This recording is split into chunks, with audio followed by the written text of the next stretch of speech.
O livro do Papai do Céu. Senta aqui do lado da mamãe para você ler. Ai.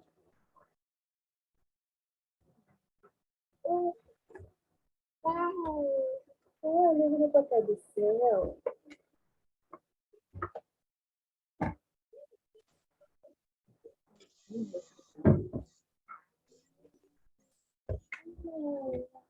Vamos lá.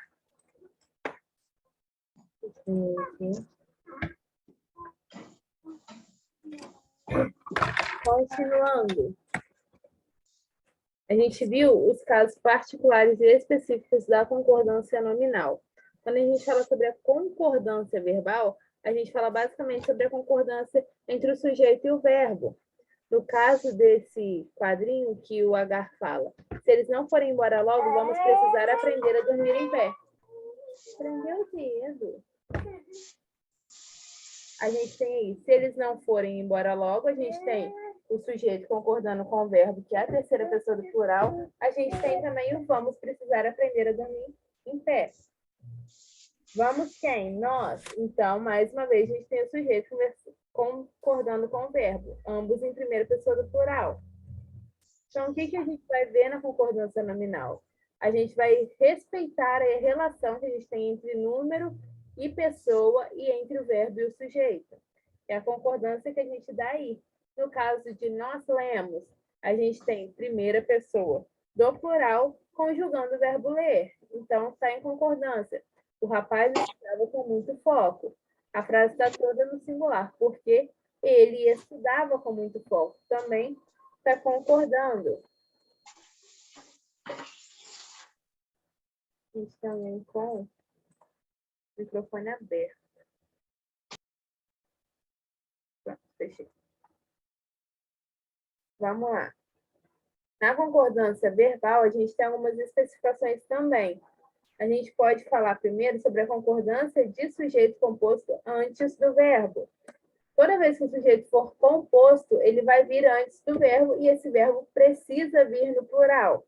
Maria e José conversaram até de madrugada. Se eu falo Maria e José conversou até de madrugada, tem uma sonorização estranha, porque não é muito comum a gente falar isso. Mas a gente sempre especifica, a gente sempre passa o verbo para o plural quando a gente tem o sujeito composto, o sujeito com dois núcleos. A gente também concorda a concordância no sujeito composto depois do verbo. A gente tem duas maneiras. O verbo pode ficar tanto no plural, como ele também pode concordar com aquele que está mais próximo. Então, discursaram o diretor e professores, ou discursou o diretor e professores, na mesma ideia.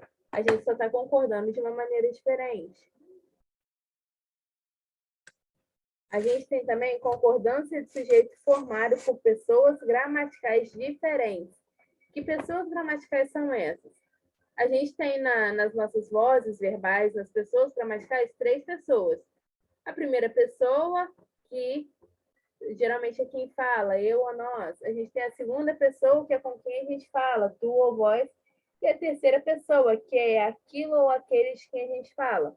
Então, essa concordância ela vai acontecer de acordo com a pessoa que tiver prioridade sobre a outra. No caso, a gente vai concordar, se for um caso de uma primeira e segunda pessoa, a primeira tem prioridade em relação com a segunda. Se for entre segunda e terceira, a segunda tem prioridade em relação à terceira. Para ficar mais claro da gente entender, a gente tem aí nós, vós e eles vamos à festa. A gente tem primeira pessoa, segunda pessoa e terceira pessoa. Quem tem prioridade nessa frase? A primeira pessoa, que no caso é nós. Primeira pessoa do plural tem prioridade nas demais. Então, quem vai à festa? Nós vamos à festa. Não ficaria nós, vós e eles vamos à festa. Irão à festa. Nós, vós e eles vamos à festa. A gente também tem os casos particulares. Se o coletivo vier especificado, ele pode variar. A multidão de fãs gritou, a multidão de fãs gritaram. Ambos estão corretos. Se o sujeito for formado de nomes que só aparecem no plural e ele não vier precedido de artigo, o verbo vem no singular, porque o plural está ali especificando. Então, Estados Unidos é uma nação poderosa, eu não estou especificando Estados Unidos, mesmo que o nome seja no plural.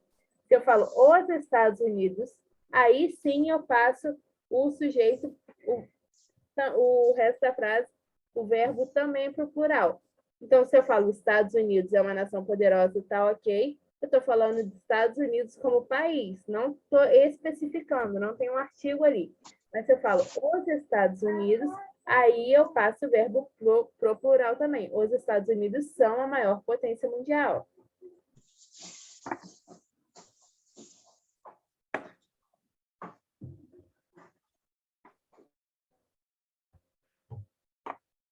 A gente tem também a partícula C como uma partícula apassivadora.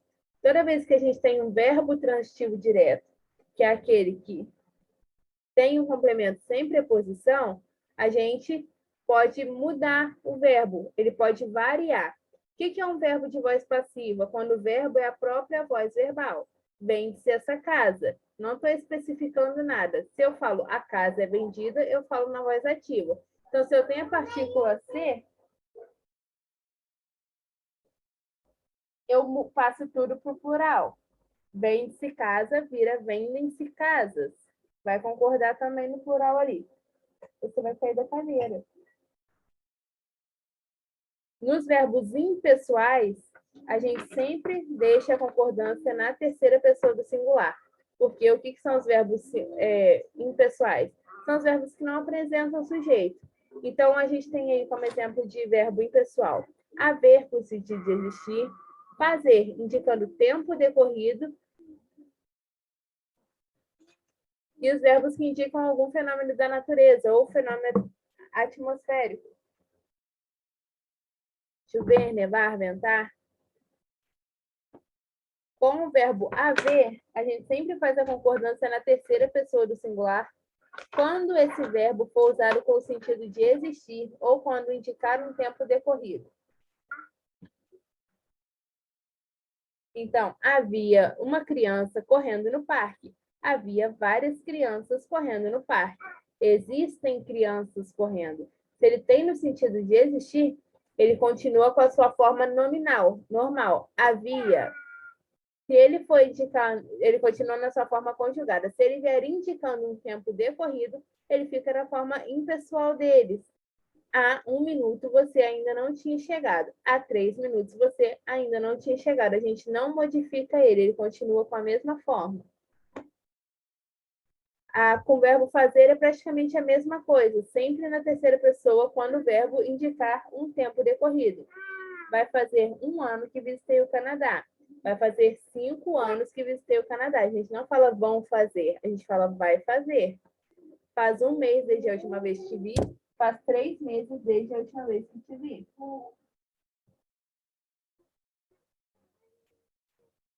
Vem aqui no meu foco.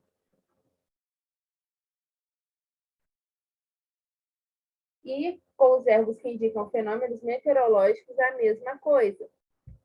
Sempre na terceira pessoa do singular. Já amanheceu, anoitece cedo aqui. Todos os dias chove no fim da tarde. Nos dias frios neva muito. Quando esse verbo impessoal for utilizado com sentido figurado, ou seja, quando ele deixar... Não, aí não, Maria Júlia. Quando ele deixar de ser impessoal, aí ele passa a ser conjugado. Choveram pedidos de ajuda alimentar. Então, a gente flexiona quando ele for utilizado no sentido de figurado. Literalmente, chovem pedidos de ajuda? Não, é um sentido figurado. Então, nesse caso, a gente conjuga ele. Hoje, meus filhos amanheceram doentes. A criança literalmente amanheceu? Não, é no sentido figurado. Então, a gente também flexiona ele. Para a gente fechar hoje, o que a gente está vendo concordância? Para a gente entender os gêneros textuais. Deixa eu achar o slide de gêneros aqui.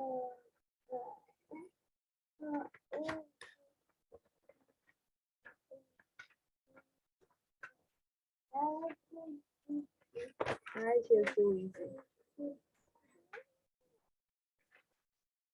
por que a gente está saindo desse pressuposto de frase e estruturação e passando para a questão de gêneros? Porque a gente precisa entender, através da escrita, quais as funções desses gêneros textuais que a gente tem. Porque o que são esses gêneros? São os textos que a gente tem, que a gente produz ao longo da nossa vida, nas nossas relações cotidianas de comunicação. Quando a gente tem uma intencionalidade comunicativa. O que é isso? A gente nunca fala aos ventos, já falei isso para vocês. Tudo que a gente fala tem um sentido e precisa ser passado de uma maneira completa para não haver estranheza, para não haver ruído nessa comunicação, para o texto não ficar falho. Então, tudo que a gente fala também é um texto, somente um texto falado. Como que a gente vai ver isso hoje? A gente vai começar a ver os gêneros entendendo isso, essa intenção comunicativa. Como que a gente faz isso? Qual é a nossa intenção? Baseada no nosso objetivo, na função e no contexto que a gente está produzindo esse texto. Então, o gênero ele é adaptável, ou seja, ele se adequa ao uso que a gente faz dele. O objetivo que ele tem, o emissor, o receptor e o contexto também são extremamente importantes ali, porque são através deles que a gente entende as características do texto que determinam a qual gênero ele pertence. O nosso processo de comunicação ele se dá através desses gêneros textuais. Por quê? Quando a gente falou sobre a evolução da nossa língua, sobre como a nossa língua é uma língua muito adaptável, muito aberta, a gente entendeu a função que a gente tem historicamente falando da nossa comunicação e da nossa linguagem. A gente aprendeu a se falar porque somos seres moldados para isso. Não é à toa que somos os únicos seres que têm um aparelho fonador, que conseguem formar palavras, que conseguem pensar e produzir essas palavras, reproduzir essas palavras.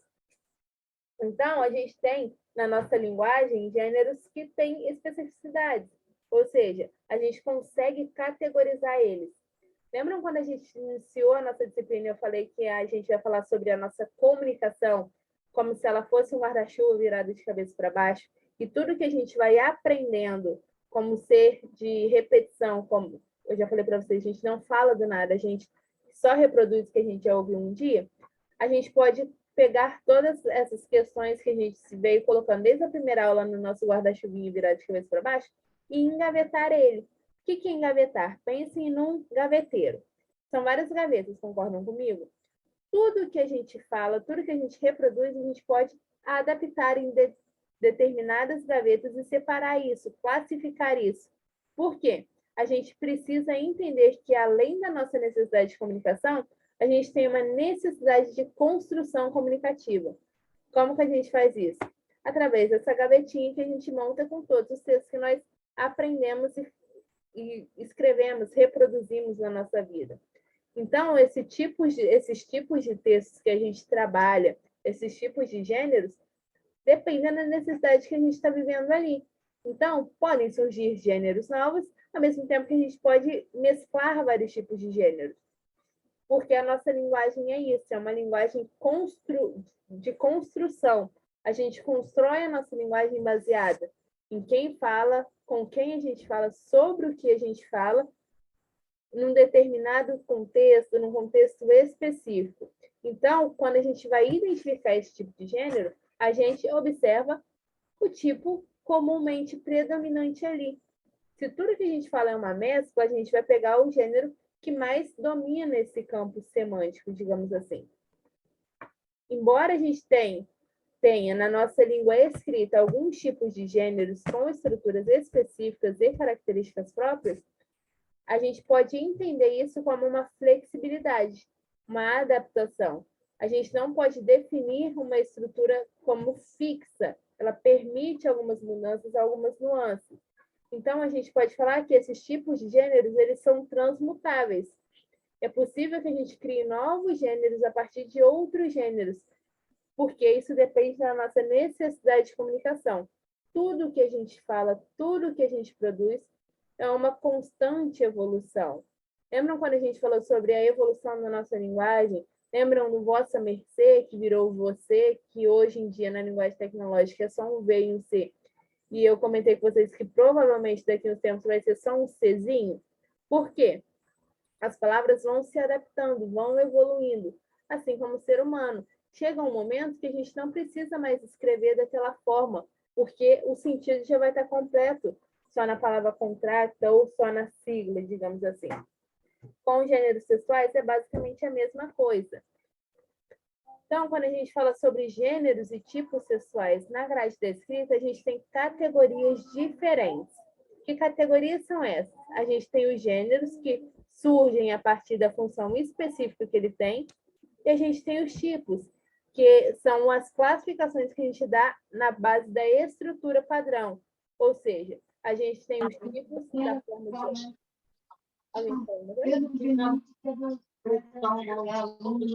Ah, por quê? Quando você foi para ela, você não passar aquela coisa, não? Mas aí, isso aí qualquer hora, eu falo. Quando me fala assim, igual acho que foi a Ana Paula falou que assim, minha mãe não conseguiu, ninguém está conseguindo falar com a Carol. Para mim, já até espero uma coisa ruim, porque eu não. Cacilda, uma pessoa. Ô, Deise. Obrigado aí.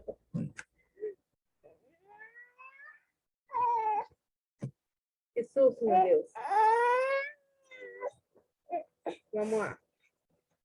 Quando a gente tem uma função específica, dependendo da nossa comunicação, a gente tem os gêneros.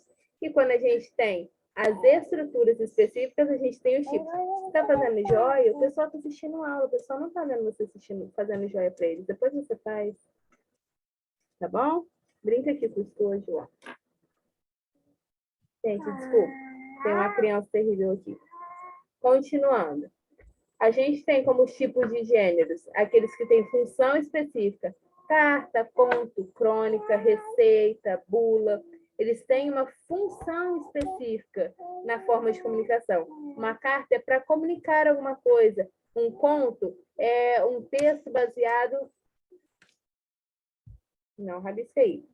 Numa especificação literária, uma crônica falando sobre determinado tempo, algum acontecimento específico, uma receita culinária ensinando a fazer uma coisa. Ele tem uma função específica. Já nos tipos, a gente tem as outras classificações. Então, toda vez que a gente falar sobre gênero, a gente vai falar sobre características comuns presentes no texto. E toda vez que a gente falar sobre tipos, a gente vai falar sobre a questão de estrutura. Aqui, ó. Não estou conseguindo entrar aqui. Eu xingando aqui a professora do vídeo.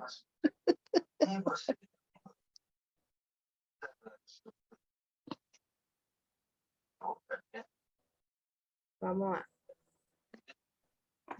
Deixa tem alguém com o microfone aberto de novo. Eu não estou conseguindo mutar. Acho que foi. Então, se nos gêneros a gente tem os tipos específicos dependendo da função, nos tipos a gente vai ter a parte de estrutura. É aquilo que a gente aprende basicamente no ensino médio, vocês devem lembrar. A gente tem os textos dissertativos, que são os que são cobrados em vestibular, no Enem. A gente tem os textos descritivos, os textos narrativos e os textos injuntivos. Cada um desses tipos textuais, eles são mesclados. Então, a gente nunca tem só um tipo de texto. Eles sempre são uma mescla. A gente sempre observa a parte da predominância. Uma receita culinária, por exemplo, ela tem a lista de ingredientes necessários para o preparo, que é um texto descritivo, e a gente tem um texto de preparo, que é o texto injuntivo.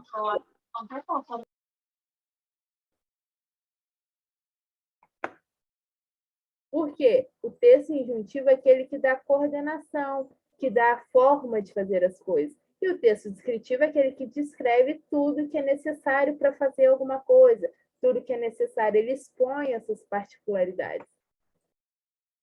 Então, o tipo é uma categoria de organização estrutural. Essa sequência de estrutura vai fazer com que a gente perceba quais são as construções presentes ali nesse tipo de texto. Ou seja, dependendo do contexto de comunicação que a gente tem, o autor vai escolher se ele vai trabalhar um texto narrativo, se ele vai trabalhar um texto descritivo, um texto expositivo ou um texto argumentativo. Por quê? A gente sempre observa o intuito do autor. Qual que é o intuito que ele tem para alcançar o objetivo dele? A gente tem como exemplo o texto do Enem. Vocês já fizeram o Enem? Provavelmente, né? Quem fez o Enem lembra. Como que é a produção textual do Enem? É um texto dissertativo argumentativo. E o que acontece? Eles dão fragmentos de texto, uma imagem ou uma reportagem, alguma coisa que fale sobre algum assunto. Nem sempre são diretamente ligados ao mesmo assunto e eles dão um tema. Qual é o intuito desse texto? Fazer com que o aluno consiga linkar esses fragmentos e, a partir desses fragmentos, que ele crie um texto novo, ele crie uma perspectiva nova da escrita dele. Então, o que o aluno vai fazer? Linkar esses dois assuntos, propor uma resolução de um problema, digamos assim. Quando a gente tem esse intuito de convencer um leitor, esse é o objetivo. Como que a gente faz isso? No texto dissertativo argumentativo. A gente apresenta uma tese, a gente defende essa tese e no final a gente fala por que essa tese é muito boa. Essa é a estruturação do texto dissertativo argumentativo. Como que eu posso trabalhar isso? Através do texto descritivo, eu posso descrever como que eu cheguei nesse ponto, eu posso usar o texto narrativo, eu posso criar um conto de fatos, criar uma história e colocar esses elementos ali. Eu posso expor minhas opiniões, eu posso expor um embasamento teórico que eu tenho sobre esse assunto. Então, tudo é uma mescla. A gente fala sobre a totalidade, sobre a predominância. Vocês lembram de um texto do Enem, onde um aluno gabaritou a prova, e, se eu não me engano, o tema era lei seca, e ele gabaritou porque ele falou sobre lei seca e fez uma referência à receita de miojo, e todo mundo ficou chocado? Por que ele gabaritou? Porque ele manteve a estrutura. É isso que o Enem trabalha. Mesmo que você mescle os tipos textuais, se você tem uma predominância, se você desenvolve muito bem esse pensamento e você dá os pontos necessários, dá os tópicos necessários para que a sua ideia seja convincente no final do texto, você atingiu o seu objetivo. Então, mesmo que ele tenha escrito sobre receita de miojo numa prova que falava sobre lei seca, ele cumpriu o pré-requisito esperado para atingir a pontuação máxima naquela prova. Por isso que, na grande maioria das vezes, os alunos que gabaritam as provas e os textos do Enem fugindo na normalidade, né, fazendo alguma coisa diferente, são tão vistos hoje. Além disso, também por causa da tecnologia. A gente desenvolve essas mensagens e espalha de uma maneira mais rápida. Mas ele manteve ali a estrutura pedida, ele manteve os aspectos pedidos pelo texto dissertativo.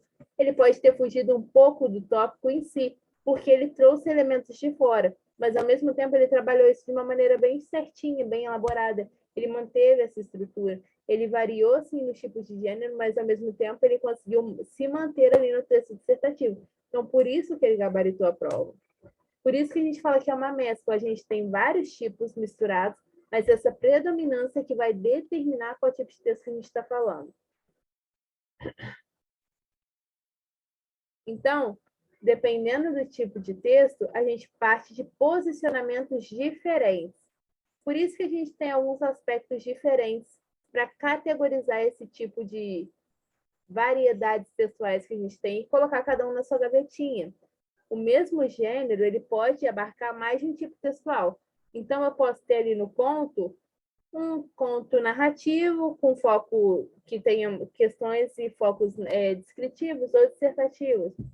Ao mesmo tempo que eu posso ter numa novela ou numa receita de bolo o texto descritivo e eu tenho o texto injuntivo. Sempre é uma mescla. Isso demonstra que a gente tem na nossa linguagem os mesmos aspectos. A gente constrói o nosso texto sempre mesclando tudo que a gente fala. Lembram que nossa representação gráfica, nossa representação escrita é um processo posterior à nossa fala, ao nosso pensamento? A gente já pensa e já expõe isso como impulso expiatório, como voz ativa, mesclado dessa forma. Então, tudo que a gente fala, tudo que a gente pensa já vem mesclado na nossa mente. A gente só passa isso para o papel. Por isso que, dependendo da intenção do autor, a gente pode ter tipos diferentes, com hierarquias e arranjos diferentes. Então, a gente tem aí uma notícia que pode ter uma predominância de tipo narrativo, porque vai contar um fato. Mas, dependendo desse fato, ela também pode ser expositiva, porque ela vai explicar o contexto para esse acontecimento. Ou pode ser um texto descritivo, que vai apresentar a cena do ocorrido ou apresentar alguns detalhes.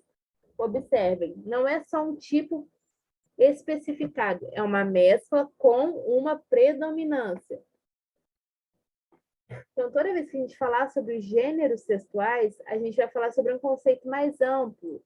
A intenção desse texto é que vai caracterizar ele. Então, qual que é a principal função de um texto? A sua função sociocomunicativa. O primeiro elemento que a gente abrange nos gêneros textuais é a função social que ele tem, ou seja, qual a finalidade desse texto? Qual a utilidade? Por que ele importa? Por que ele agrega um valor na sociedade ou na cultura?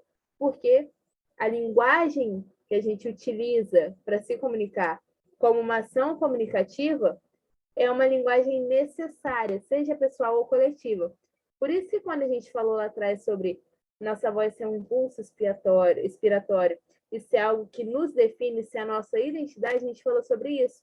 É uma comunicação, uma ação social. Todo mundo fala sobre alguma coisa que tem importância.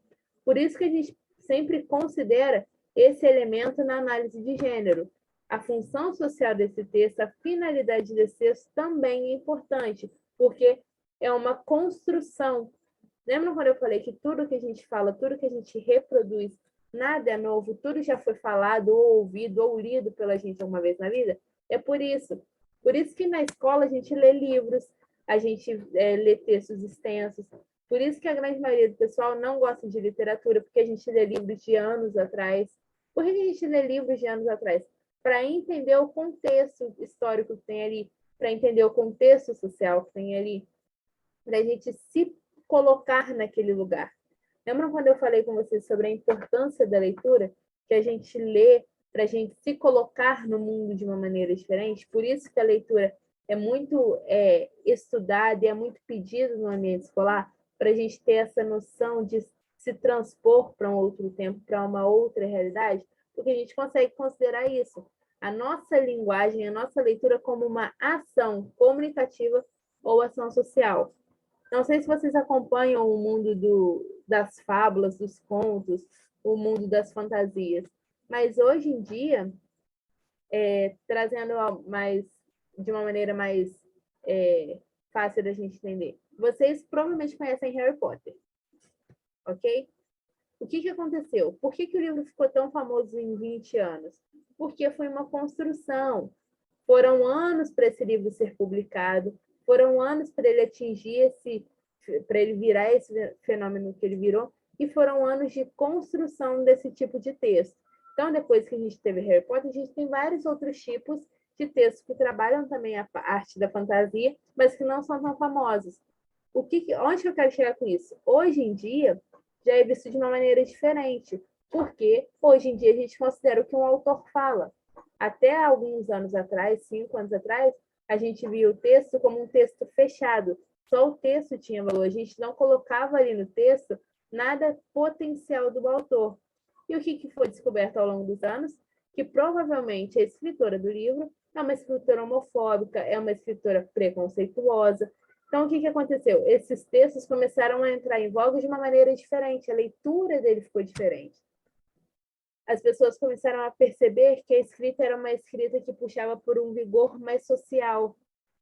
Hoje em dia, é essa leitura que a gente tem do texto. Hoje em dia, a gente considera o texto pela função que ele tem na comunidade, no contexto, valorizando uma cultura, valorizando uma sociedade. Mesmo que seja um texto que passe num universo totalmente fictício, a gente consegue inferir ali elementos da realidade que são importantes para alguns ou para outros. Hoje que a gente também pode ver isso. Grandes franquias de filmes que antigamente a gente não se perguntava por que não tinha atores negros, atrizes negras. Por que hoje em dia isso entra em voga? Porque é uma questão sociocomunicativa. A sociedade está entrando num âmbito mais abrangente, mais social. Então, a escrita também acompanha isso. A nossa evolução é uma evolução constante. Por isso que eu sempre falo com vocês da importância da gente se reconhecer como leitor de grandes obras ou de qualquer outra arte que seja, de consumir arte. Isso tem um valor social muito bom. Mesmo que a gente não entenda por que uma pessoa fica horas vendo uma pessoa tocando piano e aquela música dessone, algumas outras pessoas acham genial. Por que tem gente que ama ir para museu e contemplar artes, contemplar desenhos? Porque isso é uma construção social, uma construção cultural, digamos assim. Toda vez que a gente considera toda a nossa parte sociocomunicativa, toda a nossa sociedade valoriza isso com esse intuito de considerar uma análise, seja ela de um texto, de uma música, de um quadro, de um filme, de uma série, de um livro, a gente entende a primeira função essencial que a gente tem na questão de gênero textual, gênero comunicativo. Por isso que é muito comum a gente se manter em grupos que têm os mesmos valores. Eu, por exemplo, não sei nada sobre cartas, sobre jogos de sorte, jogos de tabuleiro, sei lá. Obviamente, eu não vou conviver num âmbito, num campo onde as pessoas falam muito disso, porque eu não entendo. Então, o que a gente tem o costume de fazer? Ficar sempre em grupos sociais que têm aspectos muito parecidos, porque a troca de informações ali foi de uma maneira mais fácil. Essa ação coletiva é feita de uma maneira mais fácil. Outro elemento que a gente pode considerar na questão de construção de gênero, seja na fala ou na escrita, é a interação que a gente tem. Quando a gente fica nesse grupo social que tem as mesmas características, que conversam e procuram as mesmas e tem os mesmos aspectos, a gente cria ali uma identidade, a gente tem ali um valor, uma valorização de status que vai marcar a posição social disso. Então, o que é muito comum a gente ver? Adolescentes hoje em dia que têm uma linguagem totalmente tecnológica e não conseguem conversar diretamente com pessoas mais velhas, porque são grupos identitários diferentes. Toda vez que a gente valoriza o nosso contexto social, a gente também valoriza a nossa questão de interação. Como que essa interação é dada? Entre o autor e o leitor, entre o locutor e o ouvinte. Toda vez que a gente tem esses aspectos e a gente considera quem escreve para quem escreve, a gente mantém uma recepção maior no texto. A gente consegue interagir de uma maneira mais fácil. A gente tem um campo da literatura que chama estética da recepção. E o que a estética da recepção estuda? A questão de ligação entre o autor e o leitor. A gente nunca consome nada que não é comum para a gente. Na grande maioria das vezes, quem gosta de ler, lê os mesmos tipos de livros. Ou às vezes até fogem um pouquinho, mas sempre buscam algo que é apreciado, algo que a gente consegue conversar, que a gente consegue criar uma identidade ali. A gente também tem um outro elemento, que é o elemento cultural, o contexto onde ele está inserido. Então, a gente tem os grupos sociais específicos que mantêm essa comunicação, a gente precisa dessa interação, e a gente precisa também observar o contexto onde a gente está trabalhando esse tipo de texto. Não só na nossa linguagem escrita, na nossa linguagem falada também.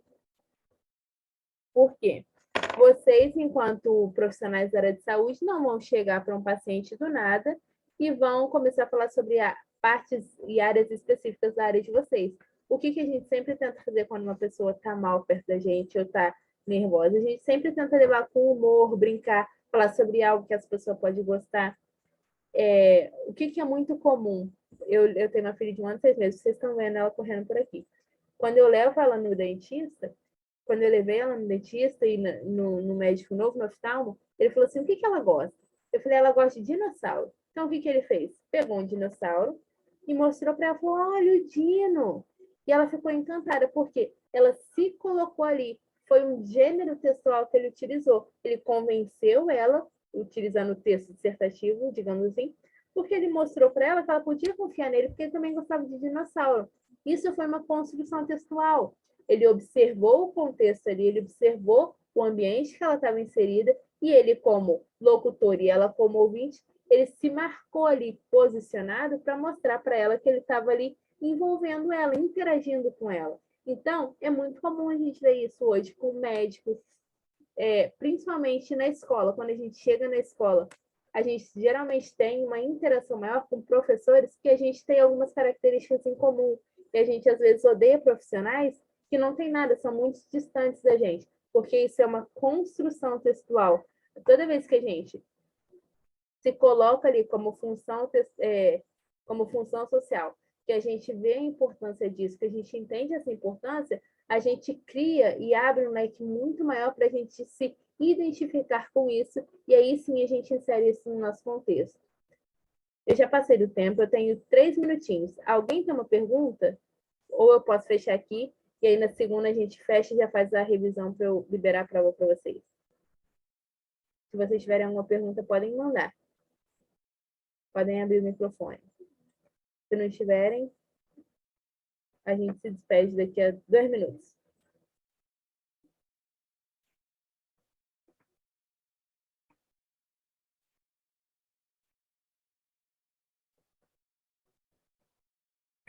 Ok, acho que ninguém tem nada para falar. Quem quiser saber a sua nota, podem me mandar mensagem. Eu vou responder, vou ficar até mais tarde no computador hoje resolvendo as questões. E aí eu respondo vocês certinho, estou com o diário aqui na minha mão. Os alunos que estiverem faltando nota para fazer a prova, eu vou mandar uma mensagem no grupo. E aí eu converso com vocês no privado. Pode falar, Carlos? Você levanta a mãozinha?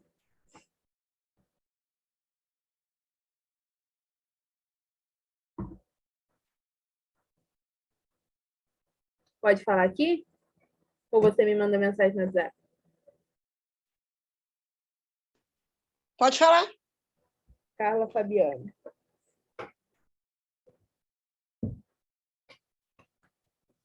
Qual turma, Carla? 39N.